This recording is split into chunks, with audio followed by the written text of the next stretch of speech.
Hare Krishna.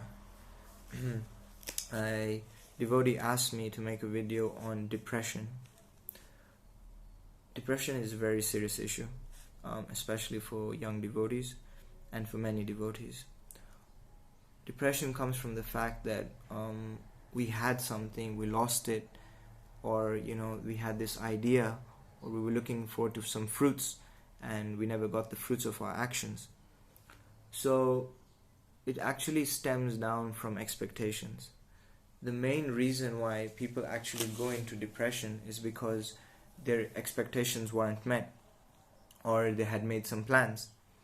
And the basis for this is actually the modern Western education system, because it's trying to make a stable economy where you have people who are just consumers and workers, and their only goal is to satisfy their senses. So it's a repeated cycle. But the Vedic education system wasn't trying to base an economy off the people. It was trying to base an economy off the land. So people weren't manipulated like they are today, especially from an educational point of view. So depression becomes a very, very serious fact because it affects a majority of the population.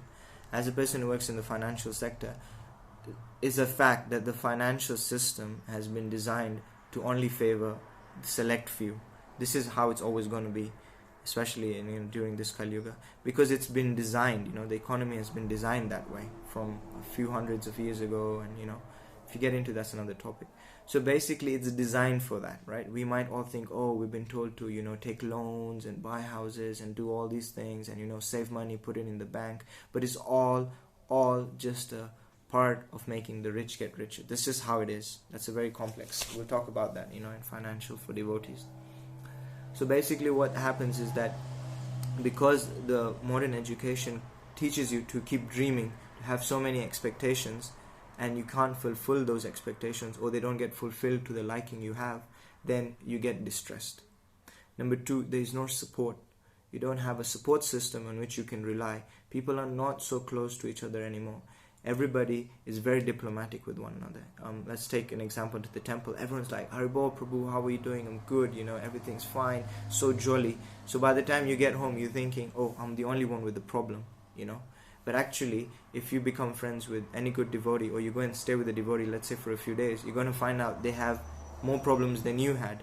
But it's just because we've all become so cosmetic within the Krishna conscious society that we're not so honest with one another. So we kind of create this fake impression that we're all living in Vaikuntha, which is in one way Vaikuntha because we're all chanting Hare Krishna, but technically we're not yet fully on a constant platform of being in Vaikuntha. So devotees kind of get perturbed by that oh, maybe I'm doing something wrong, and they immediately go into depression. Now, depression is a normal thing, right? Especially in Kali Yuga. So if you're going through it, first of all, don't think you're the only one. Thousands and hundreds of people are going through it every day, right? For a devotee, he has to understand that Krishna has a plan for him. And sometimes in a plan, you have to go down, you have to go up, you have to go left, you have to go right. So this is just part of that journey. Another aspect is you're a spirit soul. So you've heard this before, Prabhu, it's your karma, Prabhu, you're a spirit soul, it doesn't affect you. But because we're getting to that platform of understanding that we are a spirit soul, it's also an important point to remember that, yeah, we are a spirit soul, and that, these things are all temporary. Another thing is that in the Shastra, getting depressed is an actual phenomenon. It's not something that's come in the 21st century or 22nd century, and it's like, oh, it's only affecting the young generation because they have mobile phones and there's so much pressure from social media. Actually, it's there in the Shastra. And I found two examples. There are many other examples, but there are two that I found very relevant, and two of them are from the Mahabharata. So in the Mahabharata, Duryodhana is actually gets depressed, and what happens is that when Duryodhana goes to Indraprashta, the new place where the Pandavas are living, and they've made their kingdom very successfully, they've done the Rajasuya sacrifice, and this amazing assembly hall was built by Maya Danava. And it was so intricate that, some of the doors looked like glass, but there was no glass. And some doors, they looked like thin air, but they were glass. Some of the floors were so clean and so sparkly that it looked like there was water, but there was no water. And there was some that looked so simple, but it was actually a lake. So Duryodhana had some bad experiences. And he saw so much opulence. He saw gifts that because he was in charge of receiving the gifts. He was so, shocked that there were so many gifts coming in, and amazing things were coming, and he had never even heard of these things before. So he became envious, and when he saw that he couldn't physically do anything about it, he told his father that, I don't see the point of my life anymore. I'm getting very depressed. I wish I could get the same thing. So if you don't help me, I'm feeling very depressed, and I'm going to commit suicide. Or, I'm going to fight with the Pandavas, dying, trying to get that. So Duryodhana actually does get morose. He gets very, very morose, as mentioned in the scripture. And, another version of the Mahabharata also explains that while Duryodhana is coming back, or second part where Duryodhana is, when Duryodhana goes to attack the Pandavas while they are in exile, and the Gandharvas capture Duryodhana because he couldn't defeat them, and Arjuna single-handedly defeats the Gandharva and takes Duryodhana out, and he spares him. Yudhishthira tells Arjuna, just spare them. So he feels very embarrassed on his way back, and he's just thinking, this didn't meet my expectations, so let me commit suicide. And Duryodhana is very learned. He's the king of the whole planet. He has unlimited amount of money, beauty. He has plenty of enjoyment with the opposite sex. He's got, doesn't have to worry about anything. He's got thousands of workers. He's got so much knowledge. He's the absolute in terms of position. So he has everything, but yet he's depressed, right? And this is the second time. So he's contemplating to commit suicide, and then obviously the story goes further that the extraterrestrial creatures, the Nagas, they come and take Duryodhana, and they say that this is a big war between the demigods and the demons, so we want you to be part of it, and they motivate him, and he comes out of depression. So basically, it's just a repetition of the past time. The second person that I saw that got depression, and this is very interesting, is Yudhishthira Maharaj. After Yudhishthira Maharaj finishes the Rajasuya, Abhishek Yagya, and he becomes like the coronated king, emperor of the whole planet, Narad Muni comes to pay him a visit. When Narad Muni pays him a visit, he asks him, how are you doing? Is everything okay? And he tells him, yeah, we're doing good. By your blessings, by Vyasdev's blessings, we've accomplished something, unprecedented before. Because it's mentioned that kind of yagya that was done, even in the heavenly planets, they were very impressed with it.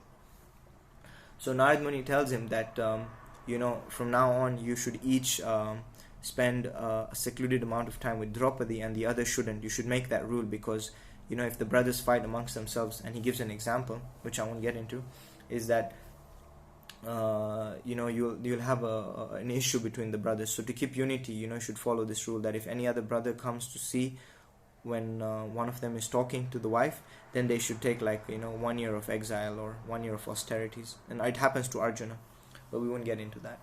So Yudhishthira Maharaj inquires from him, and Narad Muni tells him that in the future there's going to be a big war, and it's all going to be caused because of the desire for a kingdom, and you're going to be included in that, and thousands of people are going to die. Specifically 640 million people died in that war, the Kurukshetra war. So Yudhishthira Maharaj, after hearing this, for days and days he's contemplating, oh my God, there's going to be a big war because of me, because of a position of the kingdom. And he goes into depression. He becomes completely depressed. He's so worried, what am I going to do? What's going to happen? I don't have any option. Yudhishthira Maharaj is, the most righteous person on the planet. He has 4 brothers who are supremely skilled. He has the support of the Brahmanas. He has wealth. He has the most powerful kingdom at that point on the planet. But he's also depressed. Right? It's not only you, he's also depressed.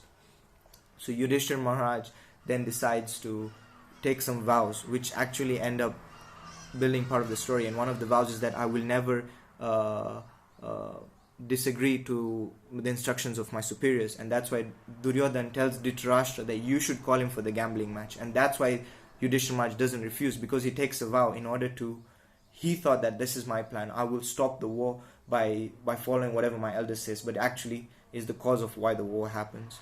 It's one of the reasons that he couldn't say no to the gambling match, which could have stopped the war from happening. The second is that he said that I'm going to treat everybody equally, and that is good. You should treat everybody equally. And he meant that my sons and my residents of this kingdom, and that's how a king is actually supposed to take care of everybody.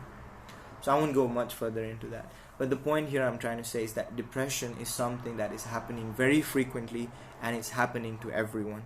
So don't feel that you're the only body suffering. Don't feel that, you're not good. Don't feel that, life is useless. Just remember, this is part of the test of being in the material world. And great devotees like Yudhishthira Maharaj, Parikshit Maharaj, so many great devotees, even Srila Prabhupada, they had difficult moments in their life where there was no solution immediately, but they did not give up. They did not take the path of sinful life. They did not give up having faith in Krishna. So I urge devotees that I've been through this. I can totally understand. It's a very tough thing to go through. And I suggest strongly that in those times, try to listen to Prabhupada's lectures, chant some Hare Krishna, listen to some Kirtan, eat prasadam. If you can at least do these things to push you through while you're trying to deal with your mental thoughts or the situation externally, it will at least keep you stable. And try to get as much association as you can. Sometimes it's very hard, especially if the problem has happened between devotees, but the problem is never between us and Krishna or devotional service. So I strongly urge you to please consider that. And if you have any questions, please put it in the comments below, and we can try to answer them.